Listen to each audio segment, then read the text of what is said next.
जय गुरुदेव। ओम नमः शिवाय। इस प्रश्न वीडियो में आप सबों के प्रश्नों के उत्तर दिए जा रहे हैं। एक भाई ने लिखा है कि अगर कोई भगवान पद से भटक जाए तो इसमें भक्तों की क्या गलती है। एक ने प्रश्न लिखा है कि क्या कोई भी व्यक्ति अपने आचरण को गिरा लेता है तो पापी बन जाता है, और जब देवता या अवतारी पुरुष अपने आचरण को गिरा देता है तो उसे क्या दंड मिलता है। इन दोनों प्रश्नों का उत्तर है कि आपको धन्यवाद है जो आपने इतना सुंदर प्रश्न किए। जब सामान्य मनुष्य पाप कर्म अज्ञानतावश से करता है तो वो बहुत हद तक माफ हो जाता है, परंतु जानबूझकर किए गए पाप कर्म माफ नहीं होता है।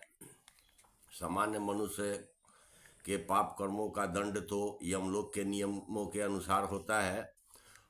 वही अगर कोई गुरु होकर पाप कर्म करता है तो उसे 7 गुना अधिक दंड मिलता है। और जब कोई कुकर्म में देवी देवता या अवतारी करता है तो उसे 8 कल्पों तक भयानक नरक से गुजरना पड़ता है। और ऐसे लोगों को सामान्य यमलोक में दंड नहीं मिलता है। ऐसे वीआईपी लोगों को वीआईपी तरीके से दंड दिया जाता है। और भक्त ईश्वर के किसी भी स्वरूप या देवी देवता या अवतारी की भक्ति किया हो या करता हो उसे सदैव ही सुरक्षित रखा जाता है। परंतु कुछ ऐसे देवताओं में हनुमान अग्रणी है जो अपने भक्तों को ही अहित करता है या करता था।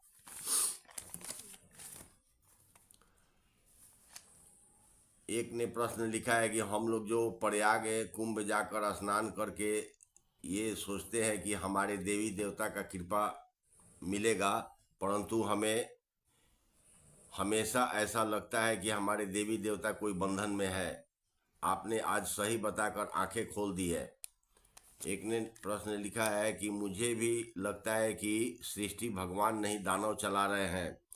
जो आपने बताया कि महिषासुर चला रहा था, फिर कैसे विष्णु उस पद पर लौटे, अब क्या हालत है देवलोक की।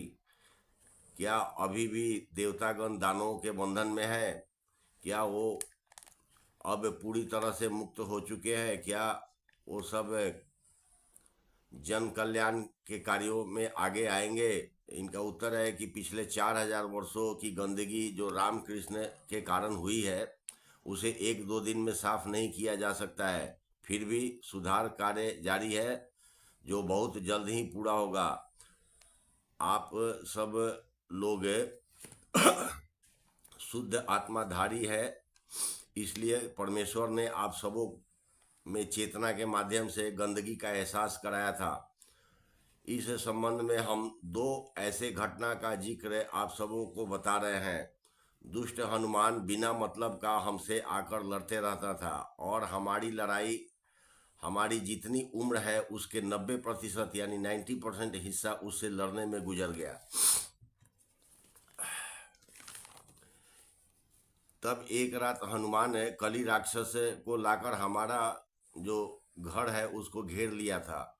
जैसे तैसे बचते हुए हमने कली को बोला कि अगर तुम्हें मुक्ति चाहिए तो तुमको हनुमान से अलग होना होगा, वरना तुम्हें हनुमान की तरह ही कुटाई होगा और उसी की तरह कुटाना पड़ेगा। तब वो हमारी बात मानकर अपने समूह के साथ लौट गया और हमने परमेश्वर से विनती करके उसके समूह का मुक्ति करवाया। और हम परेशान होकर बहुत मुश्किल से इस दुष्ट बानर को पकड़कर पाताल लोक ले गए। जब इस दुष्ट को वहां बांध कर लौटे तो पृथ्वी के समय के अनुसार ठीक अगले दिन ही राम लक्ष्मण हमसे युद्ध करने के लिए चले आए और ये बोलकर कि इस बानर को मुक्त करवाया कि अभी कलयुग समाप्त होने की घोषणा नहीं हुई है। इसके पहले हमने सहयोग के लिए सैकड़ों बार स्मरण किया था, परंतु दोनों ने कोई जवाब नहीं दिया था। ठीक इसी प्रकार हमने सहयोग के लिए देवी राधा को स्मरण किया और बुलाने से नहीं आई। फिर हम स्वयं जाकर उसको मिले और बोले कि आप पृथ्वीवासियों की पूजा लेती हो, आप कृपया अपने भक्तों के और प्रचारकों इत्यादि के माध्यम से लोगों में चेतना जागृत करके युग परिवर्तन में सहयोग करो। तो इसने साफ मना कर दिया कि युग परिवर्तन से हमारा कोई मतलब नहीं है और हम कोई सहयोग नहीं करेंगे। फिर हमने उसको कहा कि अगले ब्रह्म मुहूर्त में आप पृथ्वी छोड़ दो। फिर जब ब्रह्म मुहूर्त शुरू हुआ तब हमने एक दूत भेजा कि आप पृथ्वी छोड़कर चले जाए। तो इस राधा ने हमारे दूत के ऊपर प्रहार कर दिया। उस समय इस राधा से भी हमारी लड़ाई हुई और हमने अपने मित्र के विमान मंगाकर इस आधा राधा को पाताल लोक पहुंचाया और वहां के राजा जयंत को सौंप दिया ताकि इसे दंडित किया जाए।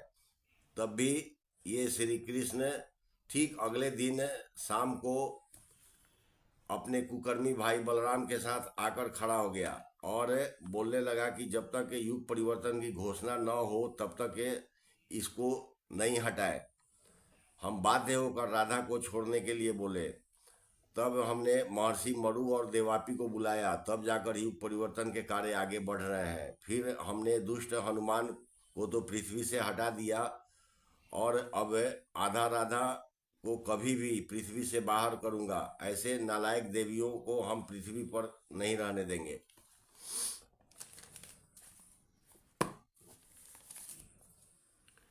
एक ने प्रश्न लिखा है कि संभल या ज्ञानगंज के बारे में कुछ जानकारी दीजिए। तो उनका उत्तर है कि इस संबंध में हमारे पुराने वीडियो को देखें। यहाँ के 12 राज्यों की जानकारी हम पहले दे चुके हैं, उनके नामों को जानकारी दे चुके हैं, क्योंकि यहाँ हमारा घर द्वार है और भी यहाँ 12 राज्य हैं जिनके रास्ते तलातल से होकर आते हैं। हमारे जो 12 राज्य हैं उसके राजधानी को कलात कहते हैं और उस राजधानी के राजा कलात ही हैं जो हमारे बड़े भाई हैं। यहाँ के समय का 1 मिनट हमारे पृथ्वी के समय का 88 मिनट यानी 88 मिनट के बराबर होता है। संभाला के समय के अनुसार 32.5 घंटे का दिन व रात होता है और 38 दिन का एक महीना होता है और 44 महीने यानी 44 महीने का एक वर्ष होता है। और 12 राज्यों के नाम पुराना वीडियो से कृपया देखें। इसे ही ज्ञानगंज भी कहा जाता है। विशेष बातें यहाँ भी पृथ्वी के तरह पहर होता है जो मात्र गणना के लिए होता है, परंतु पहर के हिसाब से पृथ्वी के तरह सुबह शाम दिन रात नहीं होता है।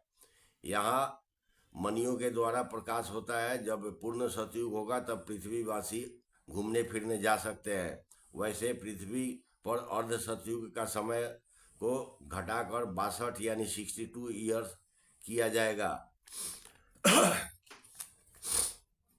ताकि लोगों के मुक्ति का कार्यक्रम शीघ्र शुरू हो जाए और लोग जीवित अवस्था में ही मुक्त होकर दिव्य लोकों को चले जाए। एक ने प्रश्न लिखा है कि बहुत सारे लोगों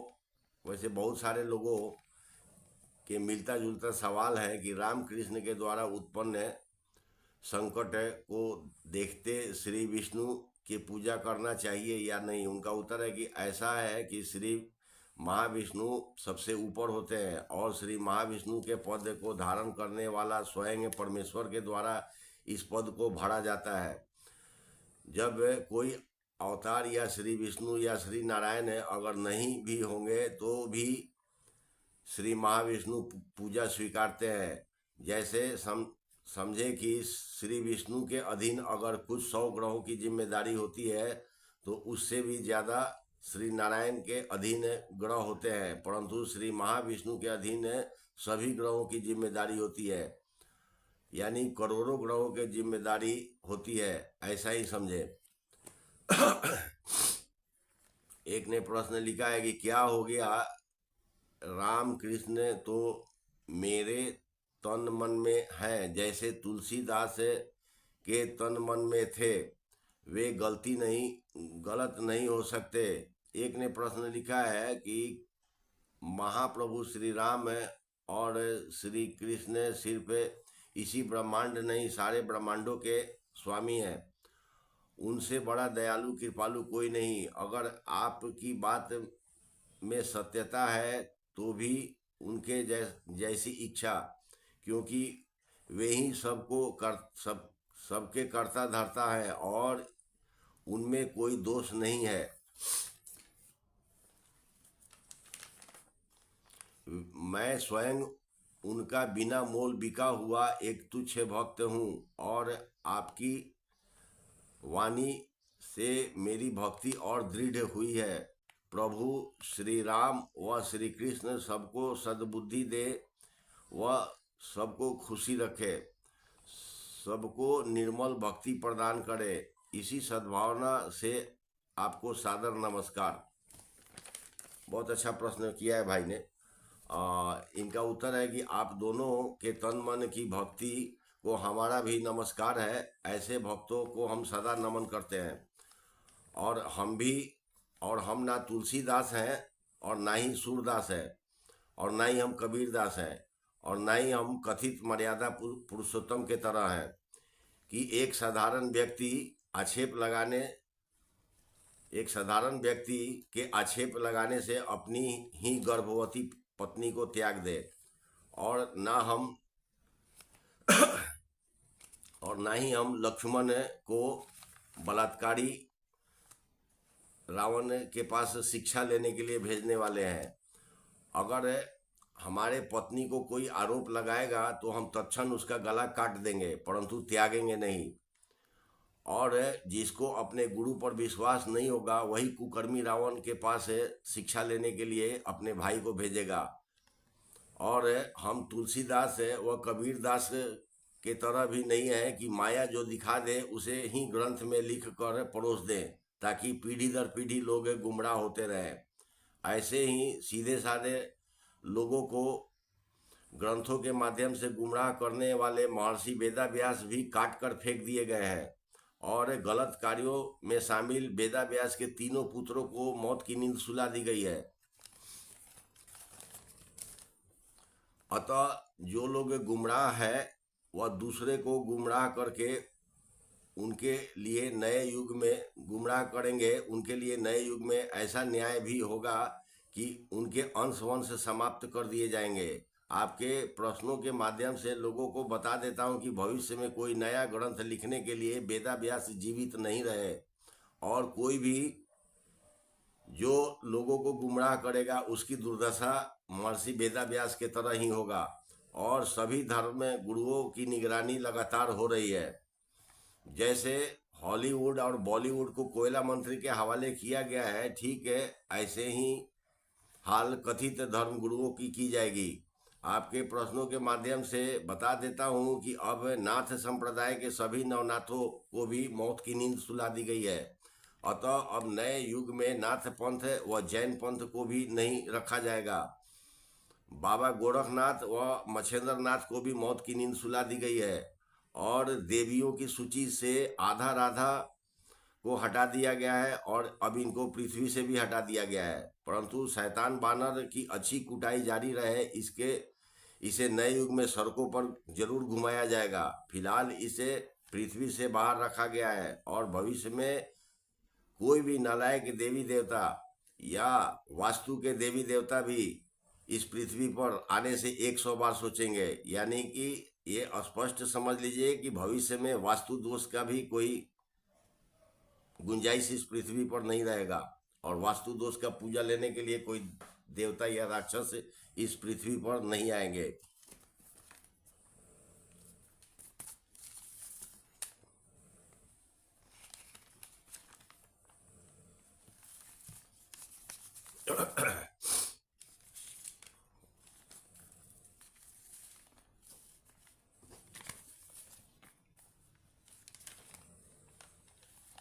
एक ने प्रश्न लिखा है कि निग्रहाचार्य भगवतानंद जी मल्लेच्छराज की पूरी एपिसोड रिलीज किए हैं, आपका इस पर क्या विचार है? उनका उत्तर है कि पहले हम इनका वीडियो देखते थे, परंतु समय के अभाव में हम अब नहीं देख पाते हैं। निग्रहाचार्य धर्म परायण व्यक्ति हैं और एक कुशल विद्वान भी है। हम सदैव इनको नमन करते हैं। ये बहुत सारे ग्रंथों को समझते हैं और सरल तरीके से लोगों को समझाते हैं। ऐसे महात्मा तो सदैव पूजनीय होते हैं। इनके द्वारा दी गई ज्ञान का लाभ उठाना चाहिए। वैसे नए युग में वर्तमान के कोई भी ग्रंथ मान्य नहीं होगा। एक ने प्रश्न लिखा है कि मैंने 3-4 बार वीडियो को पीछे करके सुना जो आपने रामकृष्ण के बारे में बताया है। आपने जो बताया उसे हृदय स्वीकार नहीं करता है। आश्चर्य है कि कमेंट में किसी ने भी कोई प्रश्न नहीं किया कि आपने ऐसा क्यों कहा। न किसी धर्माचार्य ने और न ही किसी शंकराचार्य ने। जी उत्तर जरूर दे इस जिज्ञासा का। उनका उत्तर है कि जी आप एक सीधे साधे भक्त हैं और हम भी आप जैसे भक्तों का बहुत सम्मान करते हैं। इस चैनल पर अधिकांश सच्चे ईश्वर के भक्त हैं जो बदलाव को सच्चे मन से स्वीकारते हैं, और बहुत सारे ऐसे विवादपूर्ण कार्य हैं जो हमारे पूर्वज रामकृष्ण ने उसका समाधान नहीं किया, जो बढ़ते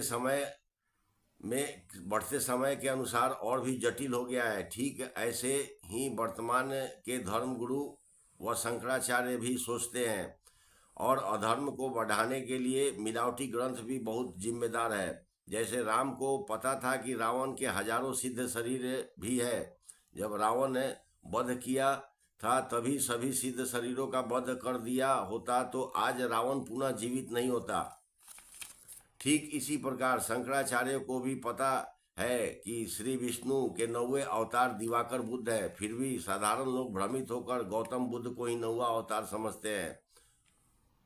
अतः परेशान न हो, आने वाले युग में सच्चे धर्म गुरुओं को दबाव मुक्त बनाया जाएगा और ढोंगियों को दोखज की आग में फेंक दी जाएगी।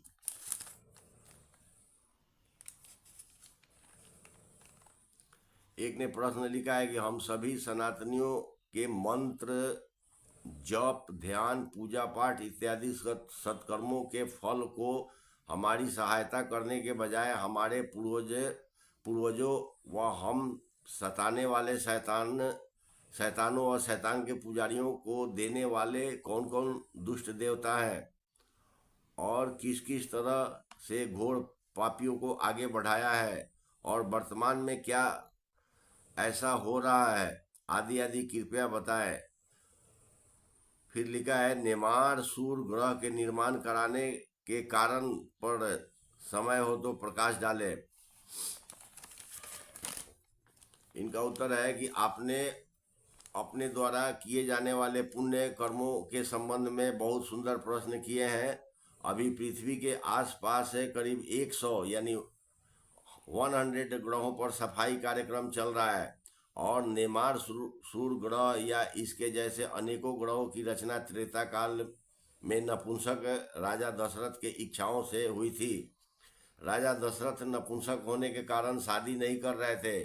तब इनके पूर्वजों ने इन्हें गुप्त महाविद्या, जिसे योनि शास्त्र के विद्या के रूप में जाना जाता है, उसके अंतर्गत राजा दशरथ को सलाह दी और आज्ञा दिया था कि वंश वृद्धि के लिए शादी कर लो। फिर दशरथ ने शादी कर ली थी, और इस विद्या के अंतर्गत अगर पति नपुंसक हो तो पत्नी पराये मर्द से मिलन कर सकती है। इस में पति पत्नी को कोई पाप नहीं लगता है। त्रेता काल में तो ये सभी ग्रह मजे लेने के अड्डे थे, परंतु आज के समय में राम के भाइयों ने तो इन सभी ग्रहों को अपराध का केंद्र बना दिया है।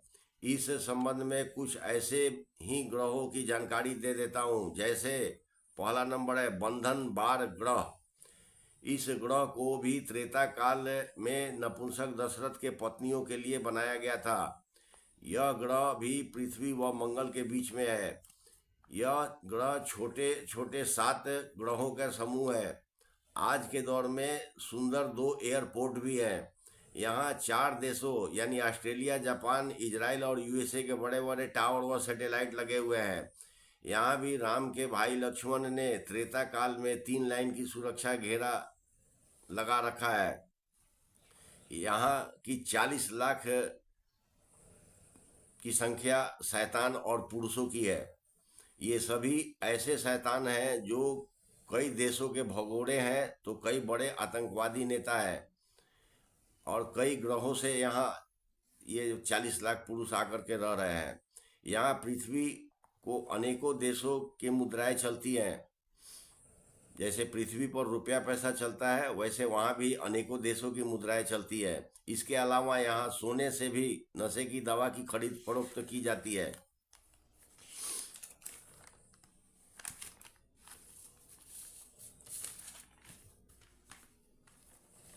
यहाँ अकेले भारत की 8 लाख बहन बेटियां रहती हैं। वैसे कुल स्त्रियों की संख्या लगभग 27 से 28 लाख की है। और ये ग्रह प्राकृतिक रूप से बहुत सुंदर है। यहाँ काजू और केले इत्यादि के बड़े बड़े पेड़ लगे हुए हैं। दुर्भाग्य इस बात का है कि परिस्थिति इतना भयानक है कि बहन बेटियां फल फूल नहीं खाती हैं। उनके लिए प्लास्टिक में भर भर कर नशा का दवा दिया जाता है। और ये सातों ग्रह का स्वामी महर्षि अगस्त का पुत्र हरगुज व शंखचूड़ है। और इस ग्रह का पार्षद अजीज इब्राहिम है। काफी प्रयास के बाद राम का भाई लक्ष्मण इस ग्रह पर आया तो यहाँ से 7 मुख्य शैतानों को मूर्छित करके उठाया गया। फिर नंगे रहने वाले स्त्री पुरुषों को कोयला मंत्री के हवाले किया गया। दूसरा नंबर है तुषार गर्भ ग्रह, यानी तुषार गर्भ लोक। ठीक इसी प्रकार त्रेता काल में दशरथ के कहने पर विश्वकर्मा ने तुषार गर्भ लोक को बनाया था। यह बहुत छोटे छोटे 3 ग्रहों का समूह है। यहाँ प्रत्येक ग्रहों पर 40-40 घर त्रेता काल से अभी तक बने हुए हैं। यहाँ के भी तीनों ग्रहों पर 3 लाइन के सुरक्षा तंत्र मंत्रों के द्वारा लगाई गई है। और यह ग्रह भी पृथ्वी व मंगल के बीच में है। यहाँ भी किसी किसी देश के टावर लगे हुए हैं। इस ग्रह पर भी प्रचुर फलों के बड़े बड़े पेड़ लगे हुए हैं। यहाँ के प्रत्येक ग्रहों पर लगभग 500-500 लोग रहते हैं, जो कई लोगों से आकर मजे लेते हैं। यहाँ अनेकों ऐसे लोग भी रहते हैं जो पृथ्वी के देशों के भगोड़े होते हैं। यहाँ से भी लक्ष्मण को उठाया गया और इन तीनों ग्रहों के को कोयला मंत्री के हवाले किया गया। इन ग्रहों पर भी नशा का दवा सहज मिलता है। विशेष बात है, नपुंसक दशरथ ने इस ग्रह का निर्माण इसलिए कराया था ताकि ग्रहों के देवता उसकी पत्नियों को भोगे। इसके अलावा भी यहाँ ऐसे ग्रह हैं जहाँ अपराध हो रहा है, वहाँ वहाँ संहार कार्य चल रहा है। अभी के सभी के संबंध में समय होगा तो हम बताएंगे, परंतु इतना बता देता हूँ कि पृथ्वी के ऊपर व नीचे के 101 ग्रहों पर कचरा सफाई कार्यक्रम चल रहा है ताकि पृथ्वी के बहन बेटियों को सुरक्षित रखा जा सके और कोई जिहादी इन्हें धोखा से भगाकर दूसरे ग्रहों पर न ले जा सके और आसपास के ग्रहों पर ऐसा अपराध न हो और वहाँ के अपराधी पृथ्वी के पर अपराध करने को नहीं आए। और भविष्य में वैक्सीन व शरीर में चिप लगाकर मानव को कोई गुलाम बनाने को न सोचे और न ही इस प्रकार के घृणित कार्य कोई कर सके। इसलिए समय के अभाव में के कारण एक और ग्रह के संबंध में आप सबों को जानकारी दे देता हूँ और ये भी बता देता हूँ कि जिन जिन ग्रहों पर कचरा सफाई हो रहा है वहाँ ही भक्तों को सुरक्षित रखने की योजना भी है। क्योंकि जो लोग भविष्य मालिका का अध्ययन करते हैं तो वे जानते होंगे कि मालिका के अनुसार 800-900 परमाणु बम धरती पर फटने वाले हैं और जो ग्रह पृथ्वी के कक्ष में दशरथ के समय बने हैं वे सभी ग्रह मानवों के रहने व भोजन करने के योग्य हैं। इस संबंध में तीसरे ग्रह की चर्चा करते हैं। इसका नाम तर्पण पक ग्रह है, यानी तीसरा नंबर जो है तर्पण पक लोक कहें या ग्रह कहें। जब पृथ्वी पर 22 मार्च 2025 यानी अभी से पिछला महीना या कुछ दिन समझे, जब पृथ्वी पर 22 मार्च 2025 था तब इस ग्रह पर फाइनल कार्रवाई हुई।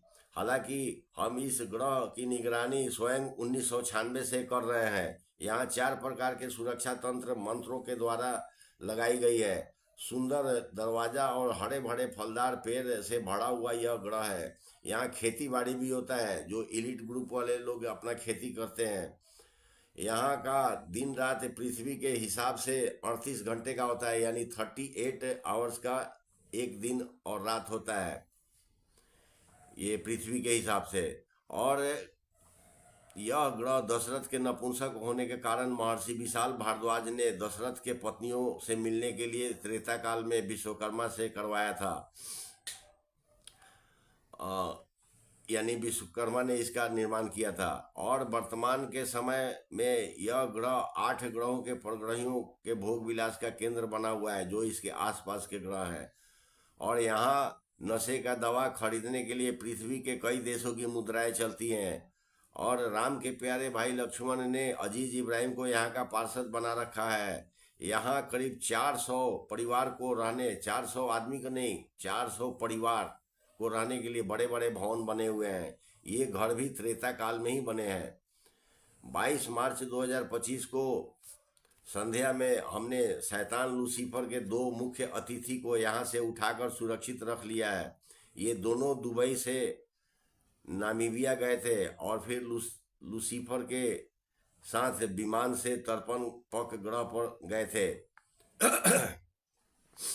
ये दोनों शैतान दुबई के ही रहने वाले हैं। इन दोनों अतिथियों का नाम अब्दुल सुलेमान व अब्दुल लतीफ़ है।